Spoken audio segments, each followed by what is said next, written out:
बिस्मिल्लाहिर्रहमानिर्रहीम। Lecture number 9, 12वीं जमात उर्दू हिस्सा इंशाअल्लाह। आज हमारा मौजू है खतूत नवीसी। खत एक निजी तहरीर है जिसमें आप अपने जज्बात, एहसासात और ख्यालात बेसाख्ता अंदाज में दूसरे तक पहुंचाते हैं। इंतहाई नुक्ते नजर से जब हम देखते हैं तो खत का सवाल हिस्सा इंशाअल्लाह में शामिल है और सवाल नंबर 7 होता है। पेपर में यह सवाल 10 नंबर पर मुश्तमिल होता है। नंबर की ज़ेली तकसीम को समझना बहुत जरूरी है।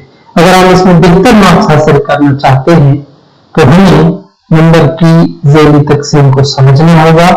खत के 4 हिस्से हैं, हर हिस्से के अलग नंबर से। खत के मुख्तलिफ हिस्से पहले हम देख लेते हैं। पहला हिस्सा पेशानी है, दूसरा हिस्सा अलकाब व आदाब है, तीसरा हिस्सा खत मज़मून या मतन है, चौथा हिस्सा खत का खात्मा होता है। खत के मुख्तलिफ हिस्से और इम्तिहान नंबर्स के हवाले से जब हम देखते हैं तो पहला हिस्सा पेशानी जो है वो 2 नंबर पर मुश्तमिल होता है। दूसरा हिस्सा अलकाब व आदाब 2 नंबर पर मुश्तमिल होता है।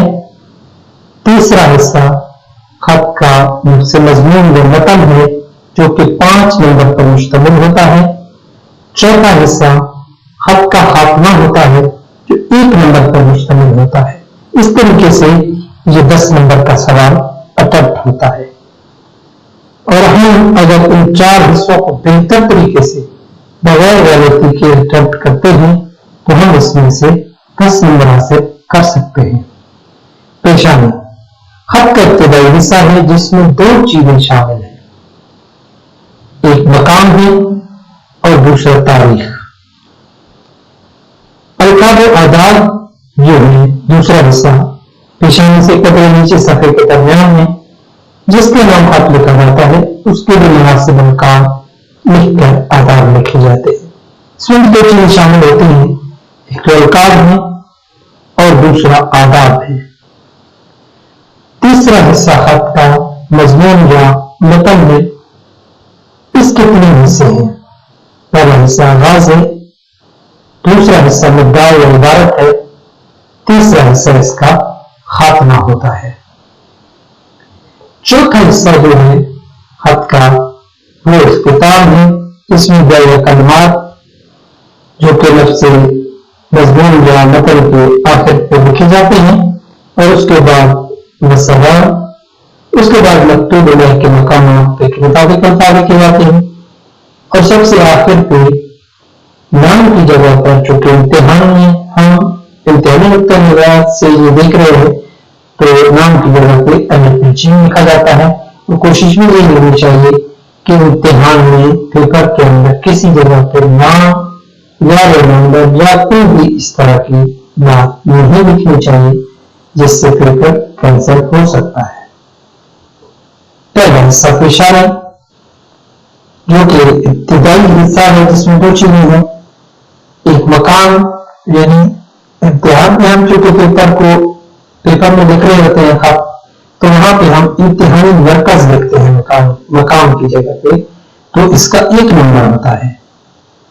दूसरी चीज तारीख के 2 तरीक़ेकार हैं।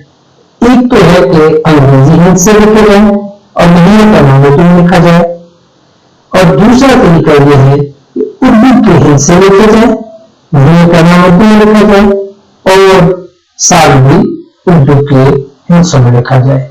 इसका ही 1 नंबर है। इस तरीके से पेशानी के 2 नंबर यानी मकाम का 1 नंबर और तारीख का 1 नंबर। लेकिन तारीख को इसी तर्ज पर लिखा जाना चाहिए, या तो उर्दू के या अंग्रेजी के हिंद से लिखे जाए और महीना उर्दू के लफ्ज़ में लिखा जाए। ये दाएं तरफ लिखा जाता है।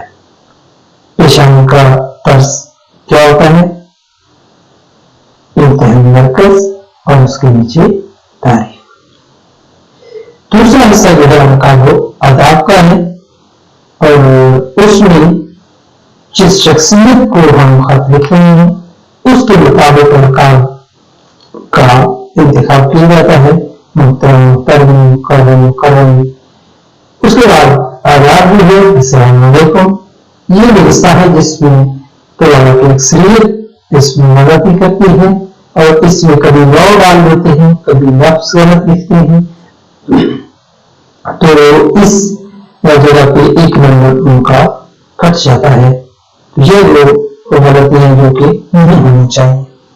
तो यहाँ पे अलकाब का 1 नंबर है और आदाब का 1 नंबर है, तो इस हिस्से के लिए 2 नंबर इस तरीके से। तीसरा हिस्सा खत का मजमून या मतन है। इसके 3 हिस्से होते हैं। पहला हिस्सा तमहीदी कलमात है, आगाज, पहला पैराग्राफ। ये जिस तर्ज का आप खत लिख रहे हैं आपका तमहीदी जो कलमात हैं वो आवाज भी उसी नहज पर आना चाहिए। अगर आपको खुशी का खत लिख रहे हैं तो आपका लगे लहजा भी खुशी वाला होना चाहिए कि मुझे ये खबर सुनकर बेहद खुशी हुई। और अगर इनकेस आप किसी के साथ अफसोस का खत लिख रहे हैं, किसी के साथ अफसोस करने के लिए, तो तमहीद में ही आपका लहजा वही अफसोस वाला होना चाहिए कि मुझे ये खबर सुनकर बेहद अफसोस हुआ। यानी कि आवाज से ही आपका झुकाव उस जानिब होना चाहिए कि जिस जानिब आपका मुद्दा या इबारत आपने लिखनी है। तो आगाज तमहीदी कलमात इस अंदाज में एक पैराग्राफ आपको लिखना है, उसके बाद मुद्दा या इबारत आपने बड़ी मुफस्सल लिखनी है, 1 से 2 पैराग्राफ लिखने होंगे आपको। उसके बाद आपको खात में कलमात लिखने होंगे।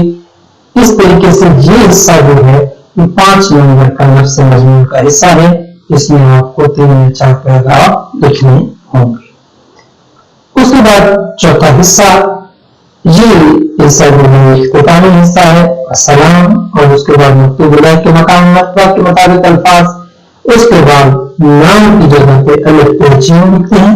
ये इख्तिताम का हिस्सा जो है इसका भी 1 नंबर होता है। इस तरीके से ये 10 नंबर का सवाल अटेम्प्ट होता है।